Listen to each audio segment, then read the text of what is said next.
안녕하세요. 맥키네지 투자클럽입니다. HLB. 자, 네이처지에 이제 논문 게재되었던 부분에서 이제 리보세라님, 폐암 3기, 이 전환치료에서 완전간의 소식이 이제 기사된데 이 부분 한번 살펴봐 드리고요. 오늘 주가는 종가상으로 62,300원에 일단 마감이 되었습니다. 자, 오후에 나왔던 기사를 보게 되면 리보세라님 폐암 3기 전환치료에서 완전간의 요 소식이 이제 오후에 나왔는데요. 자, 이 뭐 기사를 좀 살펴보면 리보세라니까 캄넬리주맙의 간암 1차 치료제로 FDA 허가 절차가 지금 CR레터로 좀 지연되어 있는 상태에서 다시 리서브미션을 하기 위해서 7월 2일 FDA 미팅을 좀 준비 중인 상황이죠. 항서제약과 엘레바 테라피틱스가. 자, 이 가운데 수술이 불가능한 이 비소세포 폐암, 폐암 중에서는 크게 이제 비소세포 폐암과 이제 소세포 폐암인데 비소세포 폐암이 거의 90%로 가장 많은 어떤 비중을 차지합니다. 이 여기 환자에서 사전 처치 결과 높은 비율의 완전간해라고 하는 말은 이 암세포가 이제 완치가 아니라 이 뭐 내시경이나 CT나 이런 어떤 병약적 이제 검사를 통해서 눈에 보이지 않는 요게 한 4주 이상 진행되는 부분들을 이제 CR이라고 합니다. 자, 이게 이제 도출되면서 전환 치료제로서의 어떤 가능성을 재차 제시했다 소식인데요. 이 컨버전 테라피라고 하는 건 좀 쉽게 생각하면 뭐 수술을 할 수 없다든지 치료를 해야 되는데 이제 치료 목적을 하기가 어려운 부분들을 뭐 수술할 수 있게 만든다든지 이런 부분이죠. 크게 보게 되면 이제 간암에서도 이제 수술하기 이제 어려울 때 수술 전에 이 네오어주반트라든지 수술 끝나고 난 다음에 미세 이제 종양을 하기 위해서 어주반트 요런 부분들도 이제 일종의 이제 컨버전 테라피에 뭐 들어가는데요. 자, 그래서 내용을 좀 살펴보면 비소세포 폐암은 이 간암보다 이제 시장이 가장 큰 뭐 이 시장이 폐암 시장이고 굉장히 경쟁 강도가 높죠. 폐암은 이제 초기라 하더라도 이 폐라고 하는 게 이게 신경세포가 없다 보니까 간도 이제 침묵의 장기같이 이렇게 발견될 때 스테이지 후기에 발견되는 경우가 많듯이 폐암도 이제 자각을 좀 못하는 상태이기 때문에 후기에 이제 되는 경우가 많죠. 발견이. 근데 초기라 하더라도 여기가 위험도가 높아서 수술 후에 이제 5년 내에 재발한다든지 간암 같은 경우에도 뭐 이제 5년 내 재발 이런 것들이 이제 많은데요. 특히나 또 다른 어떤 기관으로 전이될 가능성이 다른 암종에 비해서 매우 높다.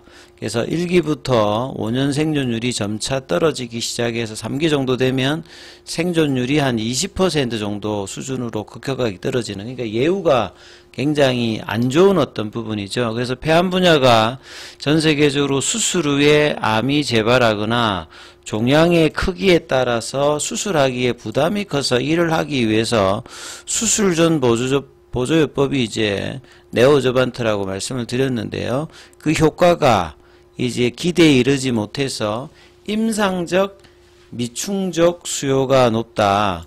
그러니까 임상적 미충족 수요라고 하는 말은 이제 임상 의사 입장에서 이제 그 미충족 수요가 높다 이렇게 보시면 됩니다. 이런 상황에서 이 상하이 통지의과대학의 이제 지한교수 연구팀이 진행한 임상 이상 결과에서 리보세라니까 캄넬리베 병용요법이 절제가 불가능한, 그 수술하기가 어려운 초기가 아니라 2기, 3기의 비소세포암 환자에서 유의미한 병약적이라고 하는 말은 이제 아까 말씀드렸듯이 뭐 CT나 이런 이제 이런 어떤 이제 뭐 내시경이라든지 이런 걸로 조직 검사를 했을 때 나타나는 어떤 반응률이라든지, 그 다음에 병리학적으로 이제 그러니까 의사가 이제 소견을 하는 게 이제 임상학적 이제 판단이고 이런 어떤 장비를 통해 가지고 살펴봤을 때 나오는 부분들을 앞에 이제 병약적이라는 부분을 넣어서 합니다. 이런 부분에서 이제 반응률이라든지 완전 간해율을 보여서 전환 치료제로 새로운 가능성을 제시했다. 예. 그래서 기존에 이제 보조요법에 사용되고 있는 게 대표적인 게 이제 그 세포독성 항암제 이런 것들을 많이 사용을 합니다.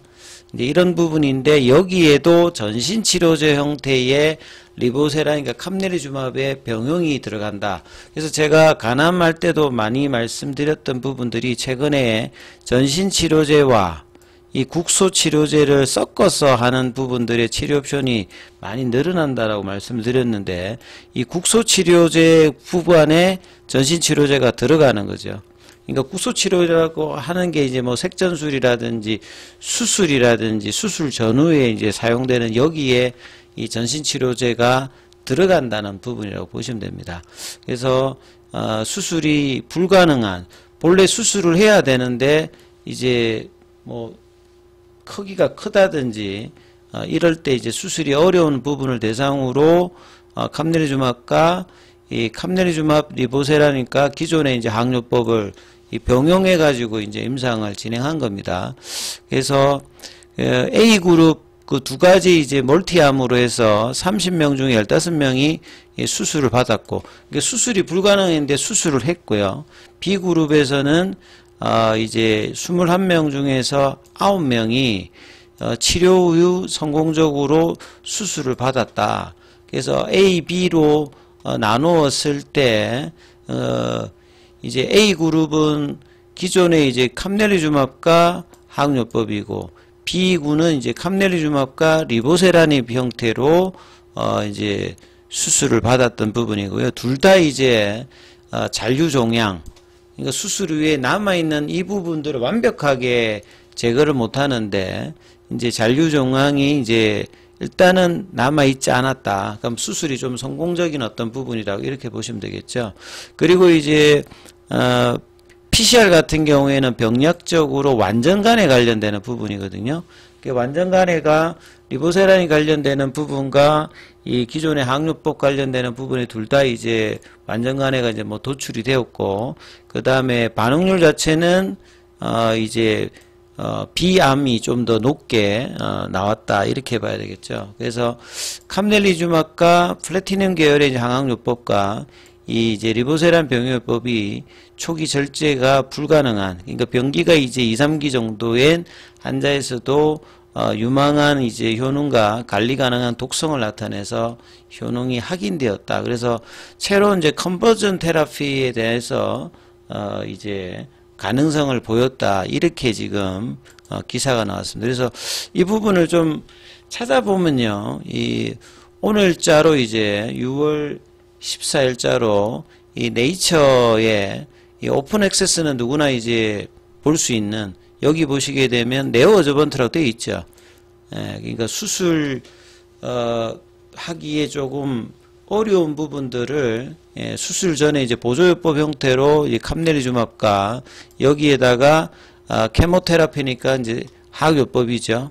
이걸 하든지 아니면 리보세라님을 넣어서 초기에 절제가 불가능한 2, 3기 비소세포암 관련해서 다기간 두 가지 하면 아까 지금 A, B로 이렇게 나눴잖아요. 페이지 2는 보통 1상 이상을 플로레이터리 스터디, 그러니까 이제 뭐 이렇게 관찰적 임상이라고 하고요.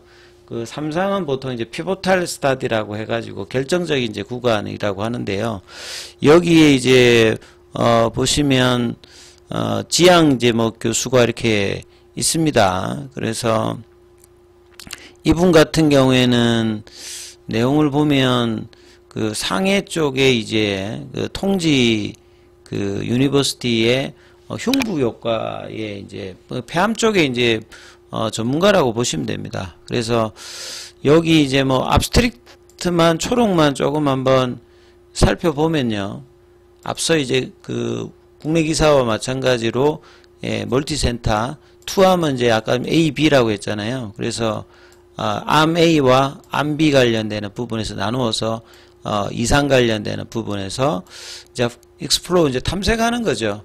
효과와 안전성 관련되는 부분에서 네오 어저반트로 수술 전 보조요법으로 이 캄넬리주맙과 세포독성 항암제와 아니면 캄넬리주맙과 아파티닉 관련되는 부분에서 2, 3상의 그 비소세포 환자들, 그래서 에이저블 페이션스는 PD1이라고 L1이라고 하는 것 자체가 이제 바이오마커입니다. 이것도 여기에 이제 발현에 상관없이 네오조반트로 캄넬리주막 관련되는 부분과 이 뭐 백금계 이 세포독성 항암제를 뭐 3주마다 맞든지 아니면 이제 PD1 쪽에 이제 파지티브한 부분 쪽에서 캄넬리주막과 이 리보세라인 관련되는 부분들을 두 번, 뭐, 4번 정도 사이클로 이제, 받았다라고. 그리고 난 다음에 이제, 프라이머리 엔드포인트는 중요한 부분이 이제 병약적 반응률. 예, 그 다음에 이제, 여기에 이제 앞서 말했듯이 A 쪽에서는, 그 다음에 수술 관련되는 부분들이 첫 번째 암에서는 30명 중에 15명.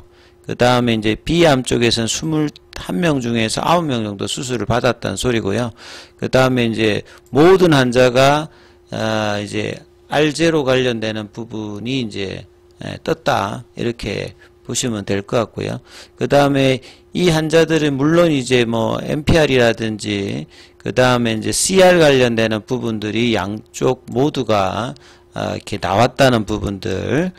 그리고 이제 뭐 관련되는 반응률 관련되는 부분들도 후자가 좀 더 많이 나왔다 이렇게 좀 보시면 될 것 같고요.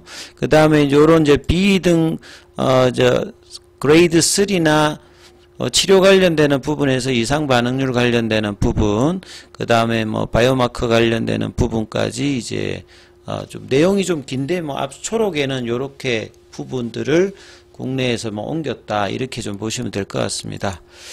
자, 그리고 이제 오늘 항서제약 같은 경우에는 장중에 조금 밀렸다가 이제 약보합세 정도 흐름이 나왔고, 오늘 공매도 쪽은 보시면 2258주, 그 다음에 이제 12일 기준으로 공매도 순보유 잔고는 280만 주대, 그 다음에 오늘 이제 대차는 체결보다 상한이 좀 훨씬 많은 이런 모습을 좀 보였죠. 자, 차트 흐름을 조금 한번 살펴봐 드리면요. HLB 같은 경우에는 오늘은 이제 좀 수급이 좀 바뀌었죠.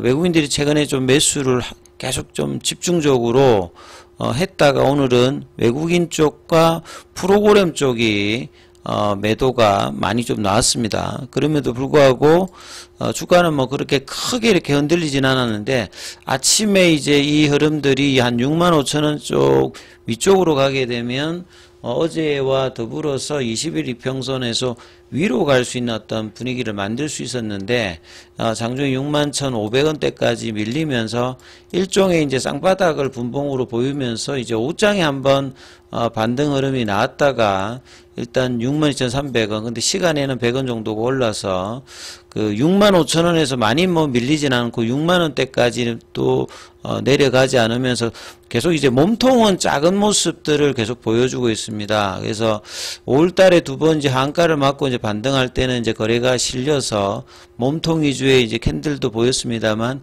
이 캔들의 흐름을 아직 깨지 않는 상태에서 계속 이제 플랫형으로 가면서 21일 평을 어제 넘어왔고, 지금 이제 다음 주에도 이제 이 부분을 유지하면서 볼린저 밴드 상단을 좀 넘어갈 수 있는 흐름, 결국은 첫 번째 하한가였던 67,000원대 이 부분을 거래량을 동반하면서 넘어가는지 여부가 일단은 7월 2일 FDA 미팅까지, 그러면 다음 주 들어가면 이제 한 2주 정도가 남는 부분이기 때문에요. 계속 이 기대감을 반영하는 흐름들의 모습을 나오는 여부가 일단 가장 중요하기 때문에 이 부분들을 지속적으로 좀 챙겨야 된다, 이렇게 말씀을 좀 드립니다. 자, 장중에 이제 무료 카톡방 진행되고 있습니다. 자, 문자로 참여 남기시면 입장 코드 보내드리고 있고요. 자, 나머지 계열 종목이라든지 기타 기사들은 다음 영상에서 또 살펴봐 드리도록 하겠습니다.